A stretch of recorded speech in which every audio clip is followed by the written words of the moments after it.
오늘은 추수감사절입니다. 오늘 감사주일을 맞이하여서 절기와 예수 그리스도라는 말씀을 전하고자 합니다. 우리가 성경을 읽다 보면은 7대 절기가 나옵니다. 유월절, 무교절, 초실절, 오순절, 나팔절, 속죄일, 또 장막절이라는 절기들을 우리가 보게 되어지는데요. 이 절기가 얼마나 중요한지 이 말씀을 받은 이스라엘 그 백성들은요, 아예 이 절기 위에서 살아갑니다. 그들의 나라가 아예 이 절기 위에 세워져요. 놀랍지요. 하나님의 말씀을 통해서 세워진 나라가 이스라엘이잖아요. 그 나라는 이 7대 절기, 그 나라의 구조가 이 7대 절기로 나라가 되어집니다. 그 중에서 오늘은 이 추수감사절이기 때문에 이 나팔절과 장막절에 관한 말씀을 우리가 이제 볼 텐데요. 이 장막절, 이 나팔절은 어떤 절기인가? 우리 성경, 우리 레위기서 23장 24절 말씀 한번 보겠습니다. 우리 다 같이 시작. 이스라엘 자손에게 말하여 이르라. 7째 달 곧 그 달 첫날은 너희에게 쉬는 날이 될지니 이는 나팔을 불어 기념할 날이요 성회라. 나팔은 매년 7월 1일이 되어지면은 제사장이 양각으로 양뿔로 된 그 나팔을 여러 번 붑니다. 7월 1일에 부는 나팔절의 이 나팔의 의미는 뭐냐면은 이스라엘 모든 백성들은 다 모여라. 거룩한 백성들을 다 모여라. 다 이곳으로 오라. 이스라엘 백성들을 불러 모으는 소리가 나팔 소리입니다. 여러분, 이스라엘 그 백성들을 불러 모으는 이 나팔 소리, 여러분, 이 소리가 무엇을 뜻하지요? 이 소리는 하나님의 놀라운 하나님의 뜻이 안에 담겨 있습니다. 우리 한번 보실까요? 우리 데살로니가전서 4장 16, 17절 우리 같이 읽습니다. 시작. 주께서 호령과 천사장의 소리와 하나님의 나팔 소리로 치니 하늘로부터 강림하시리니 그리스도 안에서 죽은 자들이 먼저 일어나고 그 후에 우리 살아남은 자들도 그들과 함께 구름 속으로 끌어올려 공중에서 주를 영접하게 하시리니 그리하여 우리가 항상 주와 함께 있으리라. 아멘. 나팔절에 부는 저 나팔 소리는 예수님의 재림을 알리는, 예수님이 이 땅에 오시는 것을 알리는 하나님의 나팔 소리인 것입니다. 만왕의 왕이 이 땅에 오신다라는 것을 알리는, 왕의 나타나심을 알리는 소리지요. 여러분, 우리나라도 예전에 임금이 행차를 하게 되어지면은 앞뒤에서 군인들이 호위하고 그리고 나팔수가 앞에 가면서 막 나팔을 불잖아요. 무슨 뜻이죠? 왕이 오신다, 왕이 납신다 라는 것을 알리는 소리잖아요. 마찬가지입니다. 만왕의 왕, 만주의 주이신 예수님께서 이 땅에 오실 때에 온 우주에 하나님의 나팔 소리가 쫙 울려 퍼지게 되어집니다.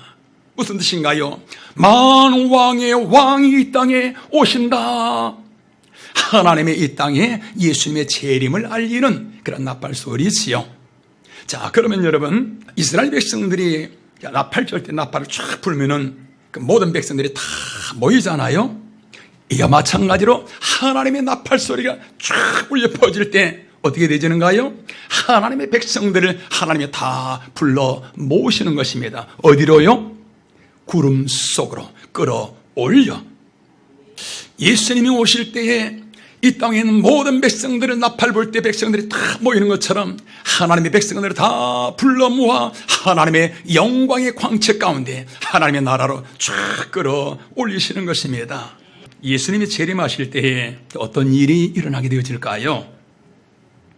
이 땅에 예수 믿는 모든 사람들 다 예수님이 나팔절 불면은 쫙 다 모이는 것처럼 하나님의 나팔이 불게 되어지면은 모든 구원받은 사람들은 다 하나님 앞에 하나님의 불러 모으시잖아요.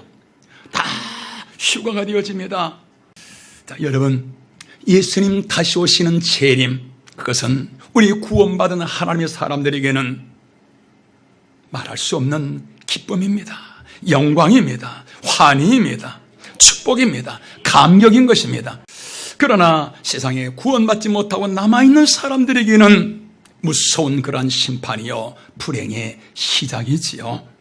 여러분, 예수 믿는 게 보통 일이 아닙니다. 할렐루야. 천하의 여러분, 모든 보화, 금은, 권세 다 준다 한다 할지라도 여러분, 그것과 바꿀 수 없는 더 존귀하고 귀한 것이 바로 내 안에 있는 믿음인 줄로 믿습니다. 여러분, 예수님 잘 믿으시길 바랍니다. 우리 주님 다시 오실 때까지, 아니면 나의 삶이 끝나는 그날까지 우리 성도 여러분들 신앙생활 잘 하시길 바랍니다. 세상에 마음 빼앗기지 마시고요, 영적으로 졸지 마시고요, 여러분의 신앙이 살아있고요, 하나님의 은혜 안에서 주님을 찬양하며 주님과 함께 영광 가운데 주의 손을 붙잡고 나가는 그러한 저와 여러분들 되시기를 주님의 이름으로 축원합니다. 이 마지막 때의 우리의 삶의 자세, 하나님 뭐라고 말씀하시는가요? 우리 성경 한번 보시겠습니다. 베드로전서 4장 7절, 우리 다 같이 시작. 만물의 마지막에 가까이 왔으니 그러므로 너희는 정신을 차리고 근신하여 기도하라. 만물의 마지막이 가까웠으니 그러므로 사랑하는 내 자녀들아, 너희들은 정신을 차려라, 근신하라, 깨어서 기도하라. 정신을 차리라 무슨 말이지요? 주님 오실 때가 가까워지게 되어지면은, 세상 끝날이 가까워지게 되어지면 사랑하는 성도 여러분들이요, 사람들이 정신을 못 차린단 말이잖아요. 왜요? 세상에 좋은 것이 너무나도 많습니다. 세상에 즐길 것이 너무나 많아요. 세상이 너무 좋은 것입니다. 하나님 앞에 마음을 쏟을 만한 그런 여유가 없어져요. 뿐만 아니라 세상 일이 얼마나 바쁘게 돌아갑니까? 하나님을 향한 마음이 점점 약해진다 그 말이에요. 뿐만 아니라 근신하라 무슨 말이죠? 근신하라는 말은 신앙의 중심이 흔들리지 말아라. 환경에 따라서, 감정에 따라서, 어떤 세상의 이권에 따라서 신앙이 왔다 갔다 하고요, 어떤 세상의 일에 따라서 나의 신앙이 웃고 울고 춤추고요, 이런 환경에 따라 움직이는 것이 아니라 근신, 중심을 잡고 하나님께 나아가라. 그리고서 기도하라는 것입니다. 마지막 때는 기도하는 시간이 점점 여유가 없어집니다. 깨어 기도하는 저와 여러분 되시길 주님의 이름으로 축원합니다. 하나님 앞에 함께 모여서 주님을 찬양하고 기도하고 감격하고 내 영혼의 부요를 누리는 오늘 저와 여러분이 되셔야만 될 줄을 믿습니다.